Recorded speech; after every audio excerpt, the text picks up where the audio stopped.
What's up, homies? It's your girl, Lauren Makk, and welcome back.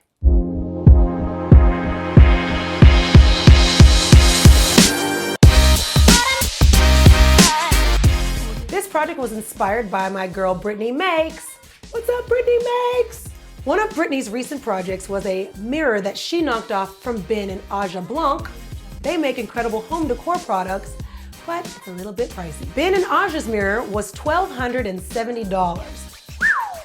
But Brittany Makes was able to knock it off for less than $600. I was inspired by Brittany to see if I could pull it off for less than $2.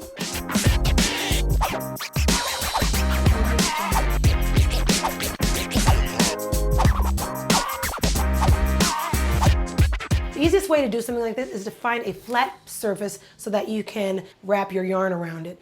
Now, this piece is actually quite fortunate. It came inside the mirror when I bought it. It's the perfect size and it's gonna get used today. Now, I've got 4 colors of yarn here, but I wanna ombre out from 1. So that means I'm going to have 7 different panels of color. First things first, I'm gonna divide up the board in equal parts. Start wrapping in the middle and then work your way out. Now we're encroaching upon our ombre section. I'm taking both maroon string and the red string. I'm gonna start wrapping those in this section to blend out the colors.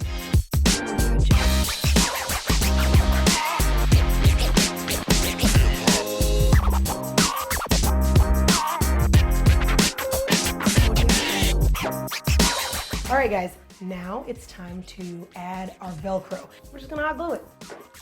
I'm gonna hot glue it on this side, and on the other side, the sticky side of the positive side will stick to the mirror, and the soft side of the negative side will protect my wall. I'm not actually using the Velcro in the traditional sense. I'm actually using the Velcro for its properties.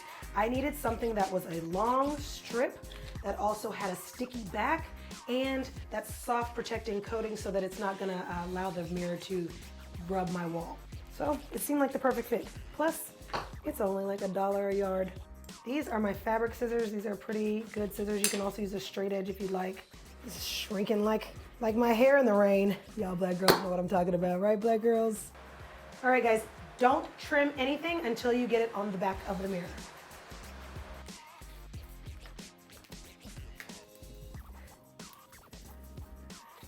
Not show.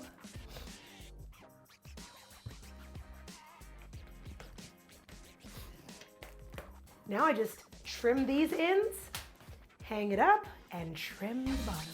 If you need to, you can use a ruler, but mine's pretty straight, so I'm pretty good at that.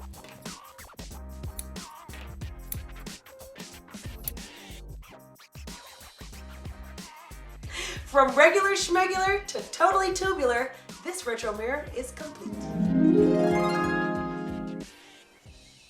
Hi everyone, Lauren Makk here, your homegirl next door. Make sure that you like this video and tag a friend.